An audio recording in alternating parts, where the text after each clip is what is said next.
नमस्कार सभी को, good morning, good afternoon, good night. जब भी आप वीडियो देख रहे हैं तो आज के वीडियो में अपन स्टार्ट करेंगे चैप्टर नंबर 2, ठीक है, जिसका नाम है बौद्ध काल में भारतीय शिक्षा। चैप्टर 1 अपन पहले ही कंप्लीट कर चुके हैं। अगर वो वीडियो आपने नहीं देखे हैं तो चैनल की प्लेलिस्ट में जाइए, वहाँ से देख सकते हैं। डिस्क्रिप्शन बॉक्स में भी मैंने लिंक डाल दिया है, वहाँ से भी आप उसे देख सकते हैं, ठीक है। तो पहले उन दो पार्ट में चैप्टर 1 को हमने कंप्लीट किया था और इसे भी हम 2 पार्ट में कंप्लीट करने वाले हैं, ठीक है। तो पार्ट 1 आज देख रहे हैं इसका, बौद्ध काल में भारतीय शिक्षा, ठीक है। तो पार्ट 1 इसका रिलीज करेंगे आज, ठीक है। तो यहाँ पे दिया है बौद्ध धर्म के प्रवर्तक, ठीक है, या बौद्ध धर्म के संस्थापक कौन थे, ठीक है।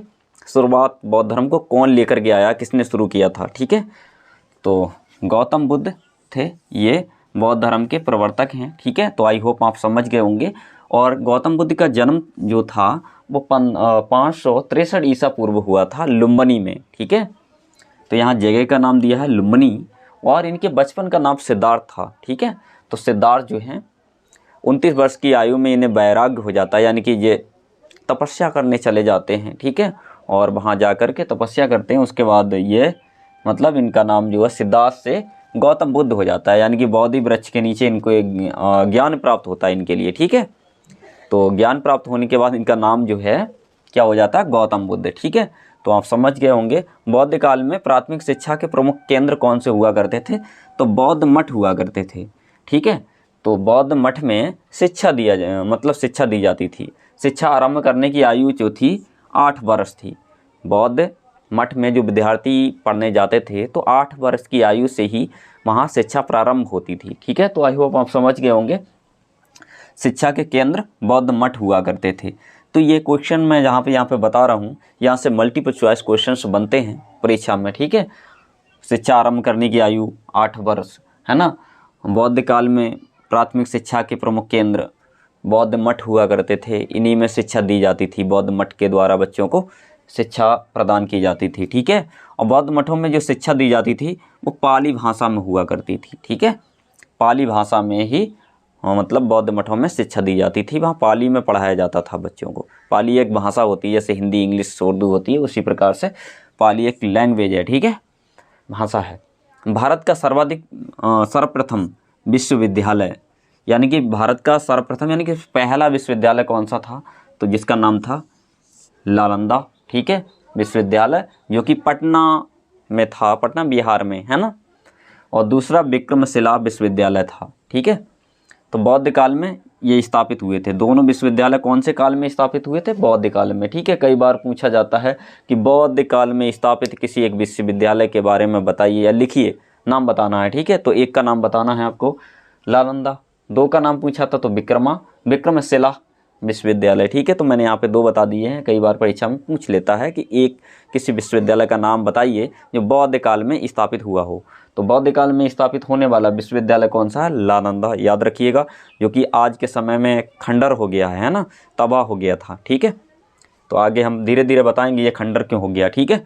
तो पहले हम पढ़ते चलते हैं, इसे धीरे धीरे समझते हैं। बौद्धकालीन शिक्षा का परम उद्देश्य क्या हुआ था, ठीक है। तो निर्वाण प्राप्ति माना जाता था। निर्वाण का मतलब पीड़ा या दुख से मुक्ति पाने की स्थिति को हम निर्वाण बोलते हैं, ठीक है। तो ये निर्वाण शब्द है, इसका अर्थ मैंने यहाँ पे लिख दिया है जिससे कि आपको समझने में दिक्कत ना आए, ठीक है। कई बार हमें शब्द दो हैं कठिन प्रयोग हुए हैं और परेशानी कर देते हैं, ठीक है। तो निर्वाण का मतलब क्या होता है, पीड़ा या दुख से मुक्ति पाना, यानी कि फ्री हो जाना, ना तो हमें कोई दुख पीड़ा, इनसे हम फ्री हो जाएं, उसे हम बोलते हैं निर्वाण की स्थिति, ठीक है। तो बौद्ध काल की शिक्षा के परम उद्देश्य यही थे, ठीक है। और अगर हम इनके बारे में बात करें गौतम बुद्ध के बारे में, तो 16 वर्ष की आयु में इनका विवाह हो जाता है यशोधरा से, और इनका एक पुत्र होता है जिसका नाम राहुल होता है। इनकी माता का नाम होता है महामाया, ठीक है। और 29 वर्ष की आयु में इनके लिए वैराग्य हो जाता है, यानी कि घर त्याग कर देते हैं 29 वर्ष की आयु में, ठीक है। तो आई होप यहाँ तक तो आपकी समझ गए होंगे। अब देखेंगे अगला क्वेश्चन है हमारा यहाँ पे, बौद्ध काल में स्त्री शिक्षा की क्या व्यवस्था थी। तो बौद्ध काल में लगभग ठीक ठाक व्यवस्था थी, स्त्रियाँ पढ़ती लिखती थी, ठीक है। तो यहाँ पे दिया है बौद्ध काल में स्त्रियों को शिक्षा दिए जाने की सुचारू व्यवस्था थी। सुचारू का मतलब लगभग ठीक ठाक चल रही थी, ठीक है, लगातार दी जाने वाली शिक्षा। इसका परिमाण है कि इस काल में अनेक विदुषी स्त्रियों का उल्लेख हुआ है। यहाँ पे आया है विदुषी स्त्रियों, विदुषी का मतलब वह महिलाएं जो पढ़ी लिखी होती हैं उन्हें हम विदुषी बोलते हैं। ठीक है, विदुषी का मतलब होता है पढ़ी लिखी स्त्रियाँ। ठीक है, तो पढ़ी लिखी स्त्रियाँ कौन थी जिनके बारे में हमें मिलता है, उल्लेख मिलता है। एक तो अनुपमा के बारे में मिलता है, सुमेधा और विजयंगा के अलावा शुभा। ठीक है, तो ये शिक्षित स्त्रियाँ थीं। तो बौद्ध काल में इनके बारे में हमें मिलता है, यानी कि ये पढ़ी लिखी थी। इससे हमें पता चलता है कि ये वहाँ पे मतलब जो शिक्षा की, पढ़ाई लिखाई की महिलाओं के लिए व्यवस्था रही होगी, तभी तो ये स्त्रियाँ पढ़ी लिखी होंगी, है ना। बौद्ध काल में अनेक स्त्रियों ने बौद्ध धर्म के प्रचार प्रसार में भी महत्वपूर्ण योगदान दिया, यानी कि महिलाओं ने भी बौद्ध धर्म का प्रचार प्रसार किया। ठीक है, और परंतु यह भी सत्य है, यानी कि एक बात और है कि बौद्ध काल में अनेक उच्च वर्ग के परिवारों की स्त्रियां ही पढ़ लिख पाईं। ठीक है, यानी कि जो नीची जाति के लोग होते हैं, निम्न कास्ट के लोग, उनकी जो घर में महिलाएं होती हैं वो पढ़ी लिखी नहीं थी बौद्ध काल के समय में। परंतु ये भी सत्य है कि बौद्ध काल में केवल उच्च वर्ग के परिवारों की स्त्रियां शिक्षा प्राप्त कर पाती थीं। ठीक है, तो जो उच्च वर्ग के, उच्च कुल के लोग थे, उनकी महिलाएं, उनकी स्त्रियां मतलब शिक्षा प्राप्त कर पाती थीं, और जो निम्न वर्ग के परिवारों की स्त्रियां जो हैं वो शिक्षा को प्राप्त नहीं कर पाती थी। वास्तव में शुरुआत में बौद्ध मठों में स्त्रियों का प्रवेश कैसा था? निषेध था। यानी कि शुरुआत में जब बौद्ध धर्म की स्थापना हुई थी तो इसमें मतलब स्त्रियों का प्रवेश जो है निषेध कर दिया गया था कि इसमें महिलाएं जो हैं मठ में प्रवेश नहीं कर सकती। इसका रीज़न ये था कि जब बौद्ध धर्म नया नया था, ठीक है, तो उनके धर्म गुरुओं का मानना था कि अगर इसमें महिलाएं शुरू में स्टार्टिंग में ही हम प्रवेश दे देंगे तो यहाँ पे दिक्कतें पैदा हो जाएंगी, क्योंकि जो पुरुष होता है वो थोड़ा लंपट स्वभाव का होता है ना। कहीं स्त्रियों के साथ अनहोनी ना हो जाए तो धर्म के ऊपर लांछन लग जाएगा, जिससे क्या होगा, धर्म का प्रचार प्रसार नहीं हो पाएगा। ठीक है, धर्म आगे नहीं बढ़ पाएगा। तो इसीलिए क्या किया गया था, शुरुआत में यहाँ पे लिखा, वास्तव में शुरुआत में बौद्ध मठों में स्त्रियों का प्रवेश निषेध था। यानी कि शुरुआत में बौद्ध धर्म में, बौद्ध मठों में स्त्रियों का प्रवेश नहीं दिया गया था, यानी कि स्त्रियाँ वहाँ पर नहीं जाती थी प्रवचन सुनने। ठीक है, सिर्फ पुरुष जाते थे। ठीक, अतः बालिकाओं की शिक्षा की कोई सार्वजनिक व्यवस्था नहीं थी। शुरुआत में नहीं थी, धीरे धीरे बाद में मतलब स्त्रियों को प्रवेश दे दिया जाता है। पीछे हम पढ़ ही चुके हैं। तो आई होप आपको ये क्वेश्चन भी समझ में आया होगा। ठीक है, और वीडियो आपको पसंद आ रहा है तो लाइक ज़रूर कर दें और शेयर भी करें अपने फ्रेंड्स के साथ। ठीक है, यदि हमारे एप्लीकेशन से जुड़ना चाहते हैं कंप्लीट कोर्स के लिए तो एप्लीकेशन है Bharat Singh lectures, playlist पर जाइएगा और सर्च करिए play store Bharat Singh lecture, application मिल जाएगा, वहाँ से डाउनलोड कर लीजिएगा। ठीक है, तो जल्दी ही वहाँ पे क्लासेस स्टार्ट हो रही हैं। ठीक है, अगला हमारा क्वेश्चन है, बौद्ध शिक्षा प्रणाली के क्या उद्देश्य थे? ठीक है, तो पहला उद्देश्य था संपूर्ण व्यक्तित्व का विकास। ठीक है, यानी कि हमारे पूरे व्यक्तित्व का विकास करना, संपूर्ण।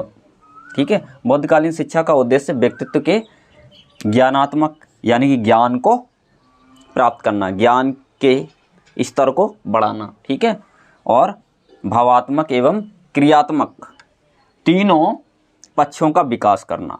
यानी कि एक तो हमारा ज्ञान का स्तर जो है ऊपर बढ़ जाए, भावनात्मक स्तर को बढ़ाना, और क्रियात्मक मतलब क्रियाओं, काम से संबंधित। ठीक है, तो इन तीनों पक्षों का विकास करना था। अगला हमारा पॉइंट है बौद्ध धर्म का प्रचार। ठीक है, तो ये उद्देश्य हैं। तो पहला उद्देश्य था संपूर्ण व्यक्तित्व का विकास, दूसरा है बौद्ध धर्म का प्रसार, यानी कि इसका प्रचार प्रसार करना। ठीक है, तो बौद्धकालीन शिक्षा का प्रमुख उद्देश्य, यानी कि ये प्रमुख उद्देश्य था।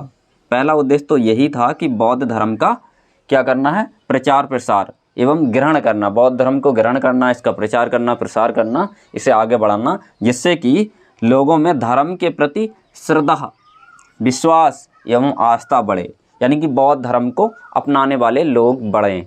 ठीक है, अगला उद्देश्य इसका क्या था, तीसरा है यहाँ पे चरित्र निर्माण। ठीक है, चरित्र का निर्माण हो, तो बौद्ध शिक्षा का ये भी उद्देश्य था, जैसे सादगी है ना, सादगी आ जाए, जो कि सबके प्रति मतलब समान भाव रखे, पवित्र जीवन व्यतीत करे व्यक्ति, ब्रह्मचर्य, संयम और तथा सदाचार द्वारा विद्यार्थियों के चरित्र का निर्माण करना था। बौद्ध शिक्षा का यही उद्देश्य था। ठीक है, लेकिन आज के समय में क्या कर रहे हैं विद्यार्थी, बस डांस कर रहे हैं पटरी कमरिया पे, है ना।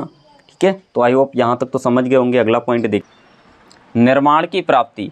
निर्वाण क्या होता है, निर्वाण आगे पीछे पढ़ भी चुके हैं। ठीक है, जीवन के दुख, कष्ट, रोग व मृत्यु से मनुष्य को निर्माण प्राप्त कराना, ठीक है, इनसे छुटकारा प्राप्त कराना, ठीक है। तो आई होप आप समझ गए होंगे। सामाजिक योग्यता और कुशलता का विकास, यानी कि सामाजिक योग्यता, समाज में रहने योग्य बनाना। तो शिक्षा का ये भी उद्देश्य था, व्यक्ति की शिक्षा उसे ये क्षमता, ये ताकत, ये पावर प्रदान करती थी कि वह अपने आप को समाज का एक योग्य सदस्य बनाए, ठीक है। पॉइंट है राष्ट्रीय एवं अंतर्राष्ट्रीय भावना का विकास, ठीक है।